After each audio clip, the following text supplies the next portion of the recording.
En los últimos 18 años, Perú ha tenido 8 presidentes, varios congresos al borde de la implosión y más crisis políticas que capítulos tiene Juego de Tronos. Y sin embargo, la inflación siguió bajita. El dólar no explotó y la economía, contra todo pronóstico, siguió respirando. ¿Magia? ¿Un pacto con los apus? No, la respuesta está en un hombre que no es presidente ni ministro, sino el jefe del Banco Central de Reserva, Julio Velarde. ¿Cómo logró que en medio del caos la economía peruana funcionara como un reloj suizo? Soy Omar Mariluz y esta es la historia de Julio Velarde, un economista casi desconocido fuera de Perú que se convirtió en el banquero central más longevo de América Latina. ¿Cómo logró mantener la economía estable mientras los presidentes caían uno tras otro?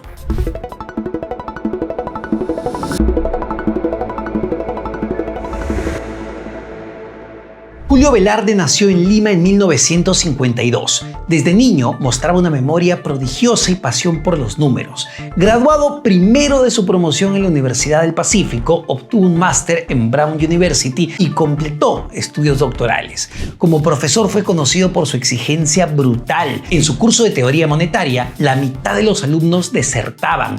Los que quedaban decían que les cambió la forma de pensar. Varios años después, a mediados de los 2000, Perú era un país en plena recuperación económica. Después de la hiperinflación de los años 80 y las reformas liberales de los 90, la economía por fin parecía caminar, pero quedaba una gran pregunta: ¿cómo evitar que los errores del pasado volvieran a repetirse? Y aquí aparece un personaje que en ese momento no tenía ni de lejos el perfil de un rockstar económico. Julio Velarde era para muchos un técnico de perfil bajo, pero con una trayectoria sólida. Economista de la Pacífico, máster del Brown University, doctor en economía por Yale y una sólida experiencia previa como gerente general y presidente interino del Banco Central de Reserva de Perú a finales de los 90. En otras palabras, Velarde no era un outsider, conocía la institución desde dentro. En el 2006, Alan García, al asumir su segundo gobierno,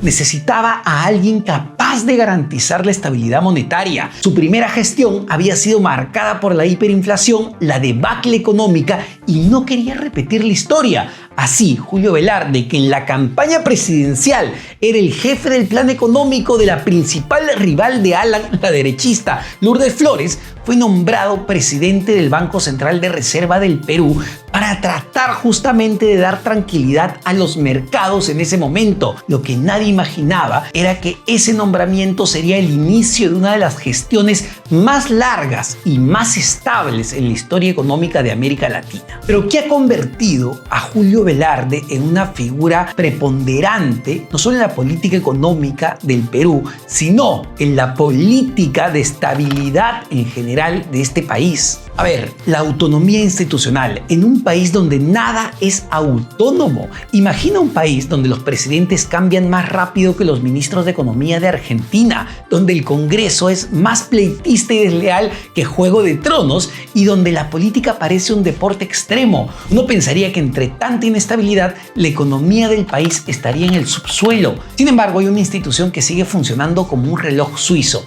Ese es el Banco Central de Reserva del Perú y ese reloj suizo tiene nombre y apellido. Si bien es cierto que la Constitución de 1993 del Perú garantiza la independencia del Banco Central de Reserva, es verdad también que Julio Velarde se convirtió en el guardián de esa independencia y en el guardián de esa estabilidad monetaria que se traduce en precios bajos y una moneda estable. Y es que Velarde ha dejado claro que el Banco Central no funciona como un cajero automático para el gobierno. La misma metáfora que usó en el 2020 sobre las administradoras de fondos de pensiones, insistiendo en que los fondos públicos deben ser usados con disciplina técnica, no con capricho político. En un país donde todo parece negociable o se arregla con coima, Velarde hizo lo impensable: no negociar la estabilidad monetaria. Y eso lo entendieron no solo los diferentes presidentes que han pasado bajo su gestión,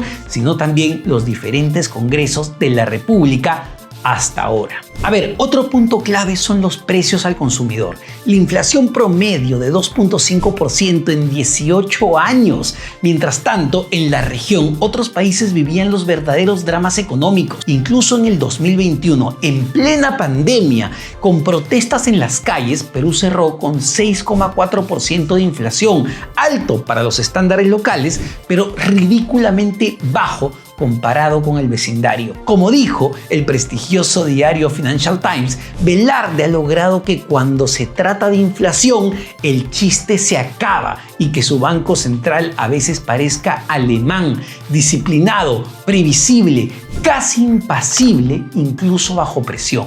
Y es que vivir en Perú es mágico. Mientras la política arde año a año, la inflación vive estable bajo control, como si viviera en otro universo. Pero gran parte del poder del Banco Central de Reserva radica en las reservas internacionales. Cuando Velarde tomó el mando en el 2006, las reservas internacionales de Perú eran de unos 14.000 millones de dólares. Hoy superan los 75.000 millones de dólares. En términos simples, si la economía peruana fuera un avión, Velarde se encargó de que siempre tuviera el tanque lleno, sobre todo para turbulencias severas. Gracias a ese colchón, Perú sobrevivió a la crisis financiera global del 2008, la caída de los commodities en el 2014 y la pandemia del 2020 sin entrar en pánico monetario. Julio Velarde no es un político, no da discursos populistas ni busca aplausos y sin embargo es una de las figuras más respetadas en el mundo financiero. En el 2015, la revista The Banker del grupo del Financial Times lo nombró el banquero central del año. En el 2020, la agencia de noticias económica Bloomberg fue directo. Lo llamó el ancla de la estabilidad económica peruana. Y es que en un mundo donde muchos bancos centrales terminan capturados por la política o por los mercados, Velarde logró algo casi imposible: convertirse en un referente global de estabilidad desde un país en permanente inestabilidad. La permanencia de Velarde frente al Banco Central de Reserva también es algo que comentar. Desde el 2006, Julio Velarde ha visto pasar por Palacio de Gobierno a presidentes de todos los colores políticos: Alan García, Ollanta Pedro Pablo Kuczynski, Martín Vizcarra, Manuel Merino, sí, el que duró 5 días, Francisco Sagasti, Pedro Castillo y ahora Dina Boluarte. Aquí no se trata solo de Velarde. Detrás de él hay un equipo técnico que hace que el motor siga encendido y ha permitido que el banco funcione como un reloj bien engranado. Renzo Rossini, por ejemplo, fue gerente general del BCR desde el 2003 hasta el 2021, con casi 39 años de carrera en el banco, desde jefe de departamento hasta líder de operaciones económicas y monetarias. Muchos lo veían como el sucesor natural de Velarde, el Mr. Miyagi técnico del BCR. Su liderazgo fue clave para implementar el régimen de metas de inflación y fortalecer la autonomía institucional. Sin embargo, lamentablemente, Renzo Rossini nos dejó hace muy pocos años en medio de la COVID-19. Paul Castillo, actual gerente general desde abril del 2024, con casi 30 años en el BCR y formación en la London School Economic, ha dirigido operaciones monetarias clave. Adrián Armas, gerente central de estudios económicos, líder desde la pandemia y figura central en las presentaciones del informe de inflación. Teresa Ana Lamas, Max Iván Aldave, subgerentes de estadísticas macroeconómicas, manejan los datos duros del banco. En años recientes también destacaron Eduardo Torrellosa, ex gerente general, y Diego Macera, miembro del directorio que aportó desde el sector académico. En el 2011 el Perú volvió a temblar. Muchos pensaron que por su línea política Ollanta podría reemplazar a Julio Velarde como presidente del Banco Central, pero los mercados y el sector privado encendieron las alarmas. Cambiar al guardián de la estabilidad en medio de la poca claridad política era demasiado arriesgado. El Congreso terminó ratificando a Velarde por otros 5 años. No fue un favor, fue un mensaje claro: si algo funciona, no lo toques. Ese es el momento en que Velarde dejó de ser un técnico en una posición de alta responsabilidad para convertirse en el símbolo de la estabilidad económica para todo un país. Pero la gran pregunta es, ¿y si se va? Ahora imagínalo, Julio Velarde decide jubilarse. Sí, suena como la trama de un thriller económico, pero para Perú sería casi un giro en la historia nacional. ¿Quién asumiría el timón del Banco Central?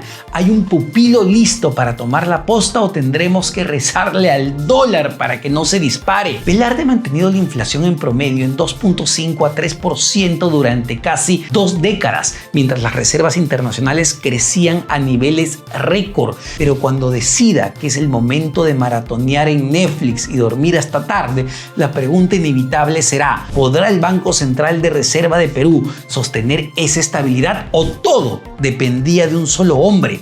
¿El equipo técnico tendrá el mismo temple para resistir las presiones políticas o descubrirán que Velarde era como ese profesor que hacía parecer fácil un curso imposible? Pero aquí es donde Julio Velarde se vuelve casi un unicornio económico. En América Latina, muchos bancos centrales no parecen guardianes de la estabilidad, parecen impresoras al servicio de los políticos. En Venezuela, el Banco Central perdió su autonomía hace años, empezó a imprimir dinero para tapar huecos fiscales y terminó generando una hiperinflación tan absurda que los billetes valían menos que el papel higiénico. Así se ve cuando un banco central se convierte en el cajero automático del presidente y los ahorros de la gente son la propina. Por otro lado, Argentina cambia el banquero central, pero no la película. Los presidentes cambiaban de banqueros centrales como si fueran directores técnicos de fútbol, uno tras otro, sin tiempo para consolidar nada. El resultado, una inflación de terror de 3 dígitos, billetes nuevos cada año y una economía donde ahorrar en pesos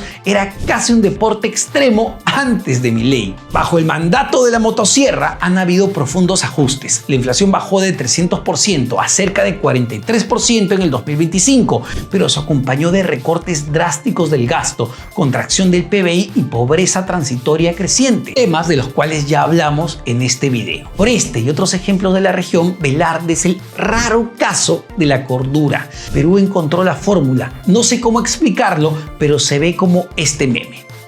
En realidad, Velarde no es solo un banquero central, es como un bombero ranger apagando incendios que no empezó, provocados por el populismo político. Mientras en el Congreso se debaten nuevos beneficios fiscales, el BCR está dándolo todo para evitar que el dólar se dispare o que la inflación se prenda fuego. Y ahora entienden por qué en Perú hay gente que le prende velas a Julio Velarde, no por devoción, sino por miedo. Miedo a que un día diga hasta acá nomás y nos quedamos sin piloto en plena turbulencia. Pero poniéndonos serios, la gran pregunta es: ¿qué pasará a partir del 2026 cuando entre un nuevo gobierno? En principio, aún nadie sabe quién tomará el poder justamente en el Perú el próximo año y quién será el presidente del Banco Central de Reserva designado a partir de ese momento, porque todo parece indicar que Julio Velarde ya no aceptará un nuevo mandato. Entonces, la pregunta fundamental en medio de todo este análisis es: ¿quién será la persona que liderará el Banco Central de aquí en adelante? Julio Velarde no buscó ser un héroe ni un rockstar económico, pero en un país donde la política es un campo minado, él fue la constante que mantuvo la economía estable. Gracias a su gestión, Perú pudo evitar hiperinflación, burbujas y colapsos que otros países de la región no lograron esquivar. Y aunque muchos no entienden del todo cómo funciona el Banco Central, todos saben una cosa: mientras Velarde estuvo ahí, la economía no explotó. ¿Y a ti, qué te parece el legado de Julio Velarde? ¿En tu país cómo es? Cuéntame en los comentarios y comparte este video con esa persona que no entiende cómo es posible que el sol peruano es una de las monedas más estables del mundo con una política catastrófica. Y suscríbete para conocer más de economía, geopolítica, historia y entender caos global. Nos vemos en un siguiente video.